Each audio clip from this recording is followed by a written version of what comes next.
The thing is, I grew up in a upper middle class, white neighborhood in one of the most affluent, or maybe the most affluent city or town or whatever it is in Utah or Salt Lake or whatever. Like, it was a rich area.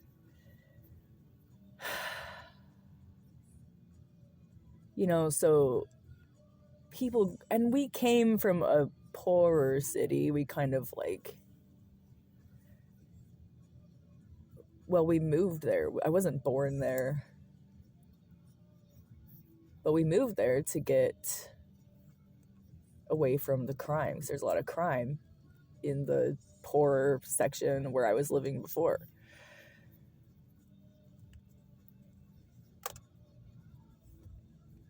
And I don't think it was the most wealthy city or affluent city in Utah when I was a kid. It wasn't. And it was on the less, desirable side of town. Like the East Bench is, more posh, right? We were on the West. It was more like hicks, farmers and, farm culture, rodeo, and, poor person activities, but Christian poor person, right? People who aren't committing crimes.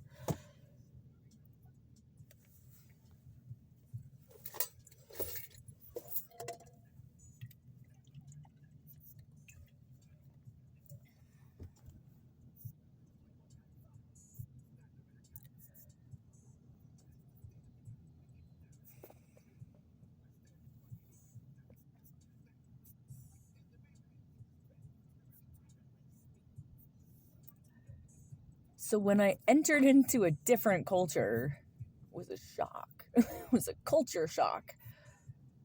The way things are isn't the way you think they are. When your friends and neighbors go to their jobs and you think about what they do with their lives, it's a lot different than when you see your friends and neighbors doing their jobs as you are now one of the enemies of their jobs. For example, if your friends and neighbors work at the courthouse and then you go into a courthouse at some point in your life, these are not the people who knew you. But these are your friends and neighbors anyway. These are people in your same culture. But maybe you are in disguise. You look a little different now. And they don't know how they treat you. Whew. It's crazy. The cronyism, and it's just oh, I'm given pretty white privilege a lot. And when I dress differently, it's different.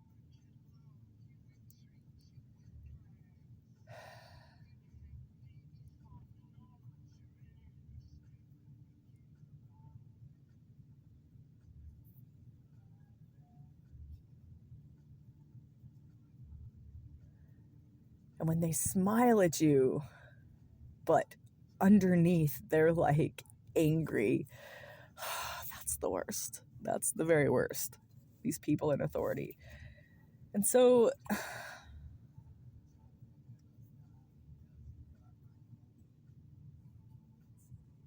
the worst part, the craziest part, is these people are usually professing Christians. So it's they've never read the Bible verse that says, "That which ye do to the least of these, my brethren, ye do to me also.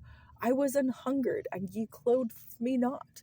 He's describing poor people. He's describing poor culture. Did poor people back then steal? I think so. I think that's been common news. That's not news. You treat them like garbage. Makes them want to steal more. It doesn't make me want to be part of this society at all, being treated so poorly. It seems like you, as a member of the courthouse, as a vector to society, you're like the bridge. You're there as the bridge to say, welcome back into society. Come back to us. We want you here. You're supposed to be like General Conference. Like, we want you here, brothers, sisters. We love you. Come back. Come back to society full of love. We love you. Repent and come back. Shouldn't that be the vector to society? Not this like scolding situation.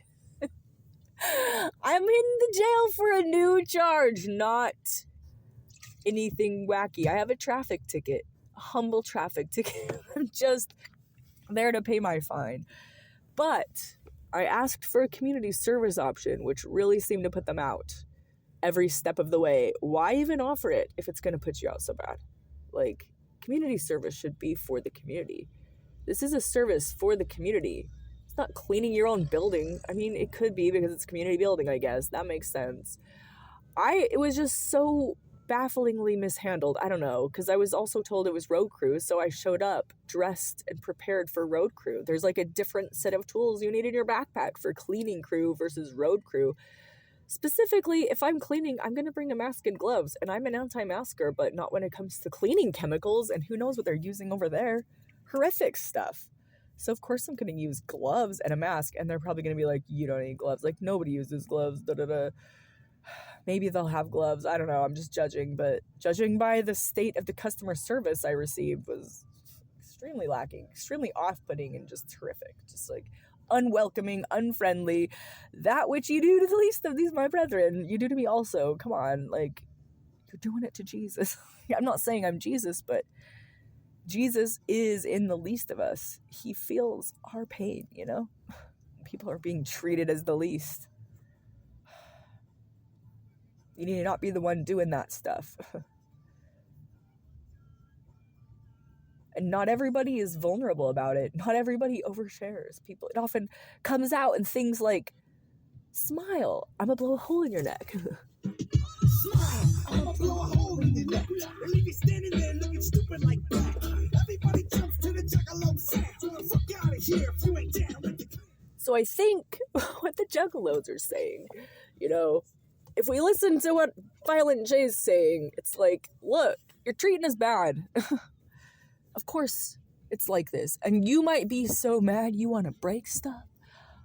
You know, we're so mad we want to go on a slaughtering rampage. It's so bad. Like, it's horrible to see that wicked smile. Ugh, I hate that one so much. I hate that one, that Professor Umbridge thing. I hate that so much. Oh my gosh. Whew.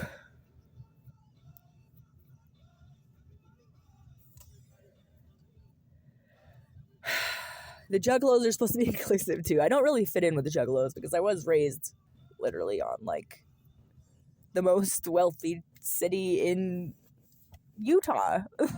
Like, oh, wasn't that bad, right? Life was good. I mean, bad stuff happened to me, but I think bad stuff happens to a lot of people. I don't know. Bad stuff happened to a lot of my friends with like their parents being super crazy controlling. Like, I recognized that back then, and it was like, no, it's for their own good. And I, for sure, knew it was not. Way controlling, hyper controlling with the chores and things. Also, the religion, making their kids go to church, which was literally against their own doctrine of free agency, right? Free agency after 18 on the church thing. Sometimes, not really, though. If you still want to come to Christmas, you got to go to church. And then there's like, but they can get baptized at 8, so that makes sense. Because they can be free agents to choose to join the church at 8, but they can't be free agents to choose not to join the church at 8. It's like, there is one way this is going to go here, and that's not agency. So what the crap are you doing? You're super controlling. It's like for their own good, and we'll see how it pans out. We'll see. We'll talk when you're 40. Well, I'm 40 now. And that did not pan out well, did it? No, it did not. A lot of the ways our parents raised us was absolutely wacky, insane. Like, oof.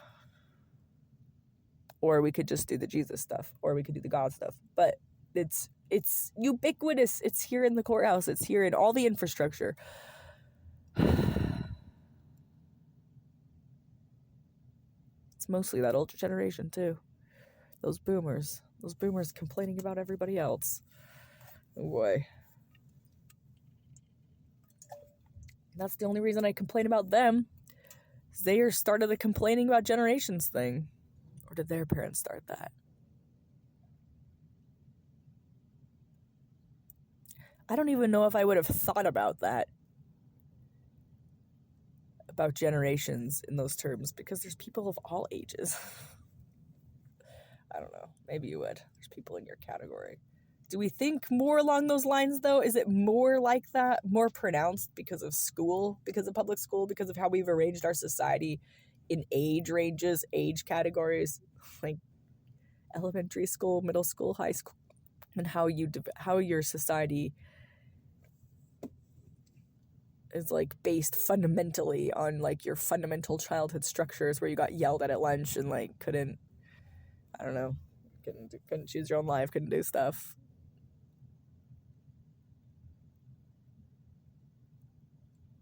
Society is built on the foundations of not choosing. Oof. All right. But yes, I feel like society in word is built on the foundations of Jesus. We're all Christian. Jesus in the White House, that's what we want. Go to church. I'm going to see at church. And then, like, this stuff, though, is just so rampant. It's just like, we're gonna just treat people the way we feel like treating them. Jeez, they're just jerks. We're gonna just treat them how we want. They deserve it. They should be treating us how they want to be treated. This sounds like this is how they want to be treated. Might as well treat them like that. They're just a bunch of jerks. We're just gonna treat them how they want to be treated, right? No. That's not what Jesus said. Jesus says, love your enemies. Do good to those who despitefully use you and persecute you, right? Do good to those, not just pray for those. Do good to those. Jesus was our exemplar. He was our example of how to live. He was literally hanging there on the cross after all this stuff happened to him. Everything he knew happened to him. He knew about it all. He could tell what was going on. He knew it was corrupt and wicked, and still, Father, forgive them, for they know not what they do. Oof. He was there to show us the way. And what are we? It's so easy. It's like, oh, just some girl's asking about, or just some woman is asking about the legally binding situation she's involved in. Like, she's allowed to know this information. It's a normal thing to ask. You're literally working in the place of legally binding situations. And it's just like a problem for me to ask. And like, what are you talking about? What legal contract? What are you signing? No, just do the community service hours or pay the fine. Your choice. Okay, but like what's the deal here? Like, how many, like, I've never seen this situation. Like, this is word of mouth. What if you change your mind and tell me something else later? Like, this is not written down anywhere.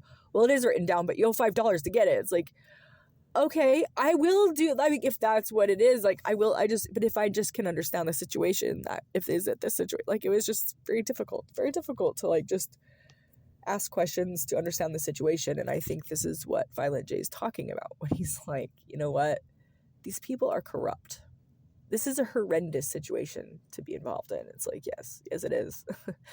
Yes, it 100% is neighbors. And if I love God above my neighbors, it's because that's why I'm pointing this stuff out. If I love my neighbors above God, I would be like, oh, neighbors. Oh, but you're just my neighbors. So you're good deep down, which you are. You are good. That's the thing. You are. Everybody is, though. The juggalos, too. Everybody's good deep down. But then it's like your actions on the outside are horrifically sucking, you know. For the least of these, my brethren. And you're my neighbors. Love my neighbors as myself. Well, if I was horrifically sucking against some of my neighbors, I would hope my other neighbors would say something in an upfront way without hints and clues. I'm loving my neighbors as myself, see? That's what I would appreciate. It's what I've lacked in society so far. It's just upfront feedback. Direct, without hints and clues. That always seems to, well, it doesn't always, but it often seems to get like negative emotional reactions from people. I don't know. Maybe that's why nobody does it. They don't want to deal with the negative emotional reactions. But if you're the one doing negative emotional reactions, you need to knock that off. Like, you're the one doing it. Courthouse lady. Ladies, three ladies I talked to today, potentially two guards who wouldn't look me in the eye on the way out. It's like, oh my goodness. I just don't like dealing with the court situation. They have power over my physical body and my life. They could take me to jail at literally any time for any reason. They could make stuff up. They could plant evidence on me. This is not unheard of if they just don't like you. Like, it's just, this is happening. We know this is happening. And it's like, well, it's for the greater good. These are our friends and neighbors who are doing this stuff to these people. Like, these people to each other. Like, we're supposed to be on the same side, but we're not. Because there are some who are stealing from the group. But, like, why? Why are they doing that? There's supposed to be no poor among us. How can we cultivate and create a society with no poor among us? Actual no poor among us. What do we do?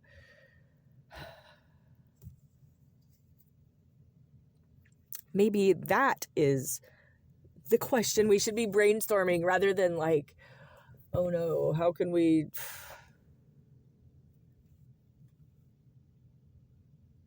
I don't know. I feel like it needs to be brainstormed in balance. If we overly only brainstorm how to help the poor, like, everyone has to live their life. And often the poor are making poor choices. It's a situation of poor choices, likely. Always? Maybe. It just sucks for the people who are in it who didn't get a chance to make those choices, you know? But then do we do like a community kindergarten where everybody goes to school? Like, I think we're trying. I think we're definitely trying as a society. And these could be good. All these programs, all these vectors could be good ways of bringing people out of poverty, right? Out of that situation. But the gatekeepers who hold, like, these are sacred positions, though. Maybe you have some kind of huge obligation to be a conduit for people stuck in a cycle of crime and poverty to lift them up and out of their awful situation, right? This is your position. This is your calling in society. This is where you are. This is what you have chosen to do with your life. It's a sacred position, and you should treat it as such. You should. You ought to. Yes, I'm saying those things. I know that's so against everybody's, like, no, we shouldn't do anything. We ought not do anything. We ought do some things. Some things would behoove us to do. We ought do them in order to have a society we all like. In order to do the thing we want to do all together collectively as a group that we've chosen, that we like this better, it would behoove us to treat people in the criminal justice system with respect and dignity and pleasantness, friendliness, freaking customer service. Like, it's the worst customer service experience. You know, credit card fees, how when you have to pay that, it's like, I mean, for a small business, that's fine. I guess for the community, makes sense. They just have the highest credit card fee, or using a debit card I've ever seen in my life. That also added to the experience. It's like, are you serious? This is, I guess the community doesn't want to eat that cost. You'll just add $10? What? Okay. Still, I can go get cash. But you could say that nicely. You could explain it. Like, yeah, I mean, this is a community thing. Like, we don't want the taxpayers eating any more money than this. This is just how it is. Like, in a friendly, straightforward way. No, but they don't even understand it themselves. They're just petty and power hungry, likely, which is so infuriating. You're, like, literally working in a position of, like, this stuff. This is, like, your life. You're acting so poorly in it. I don't know. You can be so woefully incompetent in your own situation. But there we are. There you are, mucking society up. Okay. Don't we want a good thing, though? We could do it better. We could just be Christian.